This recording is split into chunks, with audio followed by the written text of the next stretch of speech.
Get lost, brother. We've been living here for free for years and we're not going anywhere. Mom's voice cracked like a plate on tile. Dad's chair scraped back hard. Try it, he growled, knuckles whitening. My brother stood taller than he felt, puffed up like a cheap parade balloon. For a second my chest burned, love turning to ash right behind my ribs. My hands shook not from fear, but from the memory of every front door I'd opened for them, every night I'd cooked, every bill I'd quietly paid so no one would feel small. The air smelled like old curry and stubbornness. A fan ticked overhead, counting down to the part of me that still wanted to be their daughter. Hi everyone, my name is Rowan Ellery. I'm 27. Tell me, when do you stop calling it help and start calling it what it is? Being used? Kept my voice level. I asked nicely. I asked for weeks. Mom laughed, mean brittle. You don't talk to your family like that. Family. I repeated, and even I could hear the fold in my tone. Soft then steel. I reached into my bag. The zipper's whisper sounded too loud in the cramped living room. A blue ribbon slid across my fingers. The one I tied around important things so I wouldn't lose myself in the noise. Beneath it, crisp corners, notarized seals, ink still smelling faintly like rain. Dad lunged. The room tilted, breath snagging in my throat, until he saw the first page. His face drained. Mom's smile curdled. What is that? My brother demanded, but his voice had a wobble I'd never heard. I laid the pages on the coffee table like cards I'd finally learned to play. The deed, solely in my name, transferred months ago into a living trust. The 60-day notice I'd served, ignored, ridiculed, mocked in the family group chat.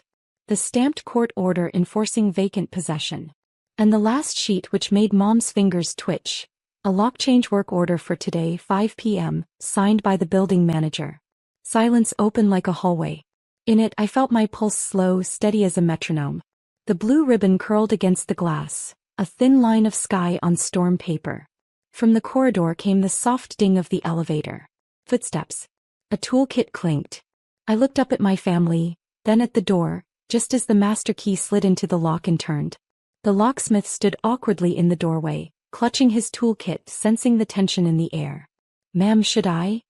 Yes, I said softly. Start with the main door. Mom's gasp sounded like betrayal itself. You wouldn't dare. But she knew I would. My brother rushed forward, but I raised one page, the court order. Touch me and this becomes criminal assault, I said calmly. My voice didn't even tremble. That scared them more than shouting ever could. Dad sank into the couch, face gray. You're throwing your family on the street? I blinked. You threw me first. Because they had. Months ago. They'd mocked me for moving to this city, said I'd fail, that I'd come crawling home. When I bought this apartment with my own salary, they visited for a weekend. That was 2 years ago. They never left. The first year I didn't complain. I wanted company, family dinners, noise. But soon I was the noise they silenced. They laughed when my food was late, turned up the TV during my meetings, borrowed money for a few days, that never came back. My own room became storage for their mess. And when I finally asked them to leave, Dad called me ungrateful. Mom cried to relatives. My brother said, we're family, not tenants. Yet every morning I woke to their voices blaming me for their failures. Now that echo filled the room. Mom clutched her scarf like it could stop time. We'll talk about this later, she snapped, rising. There is no later, I said. This is it. The locksmith knelt, tools clicking softly, the sound of endings. Outside, the evening light fractured through the glass, painting gold lines across their shocked faces. Looked almost holy, like forgiveness frozen midair. My brother pointed at me, trembling with rage. You'll regret this, Rowan. I smiled faintly. Maybe. But I'll do it in peace. The lock clicked open. A new sound, final and irreversible. Mom's lips parted, but no words came. Dad's hands fell limp. And for the first time in years the apartment felt like mine again. Quiet, steady breathing. Then my phone buzzed. It was my aunt. The message read, Rowan, they're telling everyone you stole that apartment. My fingers tightened around the phone. Stole it? The same people who'd eaten, slept, and lived under my roof rent-free were now painting me as a thief. I called my aunt. She whispered like she was smuggling the truth. Your mom told the whole family you forged the papers. She's saying you manipulated your dying grandmother into signing it. My throat went dry. Grandma gave me that apartment herself. I know, Aunt said quietly. But you better be ready, they're coming for you. That night, the silence in the apartment didn't feel peaceful anymore. It felt hunted. Outside, city lights shimmered like false stars. Too bright, too many, all watching. I went to Grandma's old chest that I'd kept in the corner. The wooden scent hit me, cinnamon and dust. Inside, her handwriting. A letter dated 2 years before she passed. Her words curved delicately, almost like they'd been whispered. Rowan, the home is yours. You were the only one who stayed when everyone else found reasons to leave. My hands trembled, tracing the faded ink. Proof. Real proof. The next morning, the doorbell rang. I opened it to find my cousin recording on her phone. Behind her stood my parents and brother, dressed neat, pretending to be victims. Rowan. Mom cried theatrically, eyes darting to the camera. We just want our home back. Home. I repeated, calm. You mean my home? My brother pushed forward. You forged everything. You used Grandma when she was sick. I didn't answer. Instead, I placed Grandma's letter gently on the table, right in front of the camera lens. Mom's acting faltered. Her hand twitched. That's fake. It's notarized, I said, showing the signature, the date, the seal. The cousin's camera lowered. Wait. This looks real. My brother's jaw tightened. Turn that off. But she didn't. She wanted drama, and now she had the wrong kind. I turned to my mother, voice steady but low. You wanted an audience, I said. Now they'll see everything. The cousin's phone light reflected off the glass table, right onto the blue ribbon tied around the deed. The same ribbon that would later appear in the video that went viral overnight. By sunset, my phone wouldn't stop buzzing. Missed calls. Unknown numbers. Messages from relatives I hadn't spoken to in years. One voice note from my uncle said, Rowan, you humiliated your own parents online. Everyone's saying you're heartless. I scrolled past it. The viral clip was everywhere. My brother shouting, Mom pretending to cry, me quietly laying down proof. The comments split like a wound. She's cold but right. Typical freeloading family. I wish I had her courage. Courage. That word stung. Because courage didn't feel like strength. Felt like standing in fire and pretending not to scream. At work the next day, whispers followed me through the office corridors. My boss Claire called me in. Everything okay, Rowan? Yes, I lied. She nodded but hesitated. Family drama gets messy online. Don't let it eat you. But how could I not? They weren't done. That night, Dad posted a long Facebook rant claiming I'd robbed them and thrown her aging parents on the street. The sympathy rolled in fast. Old friends offering them help, strangers sending heart emojis. Mom replied to every comment with a crying emoji. I watched, numb, scrolling through lies until one detail made me freeze. In one of Mom's photos, behind her shoulder sat my blue ribbon, the one I'd kept on the apartment deed. They'd broken back in. The next morning, the doorman confirmed it. Your brother said you gave permission. He used a spare key. My chest tightened. Change the locks again. Immediately. He nodded. Already done. I sat in my car outside the building, gripping the steering wheel so hard my knuckles burned white. The city moved around me. Taxis, neon signs, rain whispering against the windshield. But inside it felt like the quiet before a storm. If this ever happened to you, say, same in the comments. Because there's a special kind of pain in realizing your own blood can smile in your face while plotting your destruction online. And yet, I wasn't planning to fight back with noise. I had something quieter and sharper in mind. Something that would turn their lies into their undoing. Something that would turn their lies into their undoing. I didn't call for drama. I called for paper. For 2 days I sat at the kitchen table like a quiet war room, stacking photocopies, timestamps, bank transfers, hospital receipts, Grandma's letter, and the landlord's notarized correspondence. I printed the elevator log that showed who used the spare key. I pulled the building's maintenance emails that proved my lock change request was time-stamped before their break-in. I compiled the cousins' videos. The shaky shot where Mom's hand brushed the blue ribbon on the deed. The angle that caught my brother slipping a spare key into his pocket. Small things. Human mistakes. The kind that look accidental until you line them up side by side and a pattern, like teeth, starts to show. I filed a trespass report that morning. I served them with a civil claim for unpaid utilities and damages the next. I walked into the police station holding my breath and then exhaled like a bell. Steady, measured. The officer took my packet, then his eyes softened when he saw Grandma's handwriting. "We'll need statements," he said. "And any footage." Statements. Footage. Legal things that flatten performance into evidence. Words spread differently when facts carried weight. The local reporter who'd messaged me that afternoon came over with a recorder, not a camera crew. She wanted to understand the quiet part. How family becomes convenience. I let her in because people understand a story better when it smells like the kettle in the kitchen, when it carries the small domestic traces of living. The chipped mug Grandma used, the blue ribbon curled on the table, a teaspoon with a dent from a life of stirring. The story ran the next day, not sensationalized, just honest. Documents, timestamps, the elevator log, the spare key caught in a clip. The comment feeds flipped. Sympathy rolled back toward me like tide. My parents begged, of course.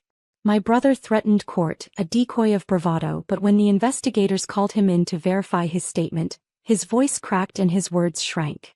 He'd lied about the spare key. Mom's performance of heartbreak looked thin under the fluorescent lights of a municipal office. They left 2 days later with boxes and a neighbor's pity. But here's the thing I hadn't expected. Victory felt oddly empty. It didn't patch the slow erosion of trust. It only cleared the space where it used to be. So I did something small and quiet to stitch the edges. I took Grandma's blue ribbon, tied it into a neat bow around the new mailbox key, and left it on the mantel, a tiny visible respect. Not gloating. Not spite. Proof that I could be kinder than those who'd lied about me. When they drove away, my mother pressed her face to the car window and mouthed, "Forgive us." I folded my hands around the hot mug, felt the kettle hum, and answered into the steam where only I could hear, "I already did." The silence after victory was deceptive. It had weight, the kind that pressed against my chest when the world got quiet enough to hear my own heartbeat. The news article had gone national. The headline was clean but merciless. Daughter fights legal battle after parents squat in her apartment, and wins. Every relative who once ignored me now called for peace. Peace after smearing my name? After calling me a thief? I let the calls ring out. Some voicemails began the same way. We didn't know the full story, but ended with excuses that felt rehearsed. I spent the evening sorting through the aftermath, receipts, official copies, and court letters, when I found a small white envelope slipped under my door. No address. Just my name in my father's handwriting. Inside was a single note. "You've shamed us, Rowan. I hope you're proud." No apology. No acknowledgement. Just blame wrapped in ink. I placed it beside Grandma's ribbon, staring at both. The note that condemned me and the ribbon that protected me. 2 pieces of handwriting, 2 kinds of love. That night I dreamed of Grandma again. Her voice was soft but stern. "Let them go, my girl. Let silence finish what anger started." I woke before dawn. The city outside was still gray, the kind of half-light where everything feels like it's holding its breath. I opened the curtains and saw a moving truck across the street. My brother loading boxes. My parents watching from the curb, smaller than I remembered. I didn't wave. I didn't look away either. They caught my gaze for a moment. Mom's lips parted as if she might speak, but the driver closed the truck door and the sound ended everything. The apartment felt still again. Not empty, just reclaimed. And yet, beneath that stillness, something flickered. Not guilt, not regret. Something gentler. A question, almost a whisper. What does forgiveness look like when trust is gone, but love still lingers in the walls? I didn't have the answer yet. But I knew it was coming, quietly like morning light under a locked door. Days blurred into one another like brushstrokes of calm gray. For the first time in years, I could hear the hum of my refrigerator, the creak of the window hinge, the faint tick of the clock above Grandma's portrait. It wasn't silence anymore. It was peace with texture. I started watering the plants again, the ones that had wilted while my family occupied every corner. The jasmine by the kitchen window bloomed, its scent soft, familiar. I used to think it smelled like home. Now I realized it was home, just finally breathing again. But peace, I learned, has an echo. A week later, I received a letter from my brother's lawyer, a claim for emotional distress. He was trying one last time to claw something back. I smiled faintly. He still hadn't learned that silence can scream louder than shouting. Instead of responding with anger, I sent back a neat 1-page reply. All allegations are unfounded. All evidence has been submitted to the authorities. Any further defamation will be met with legal consequences. No emotion. No extra words. Just control. That evening as I walked through the living room, my phone buzzed again. This time it wasn't a message. It was a notification. My cousin had uploaded a new video titled, "The Truth About Rowan Ellery." I clicked play. The first image froze me. It was Grandma's ribbon tied around the mailbox key. My brother must have filmed it before leaving. The video tried to twist the story again. Rowan turned on her family. She used the law to destroy us.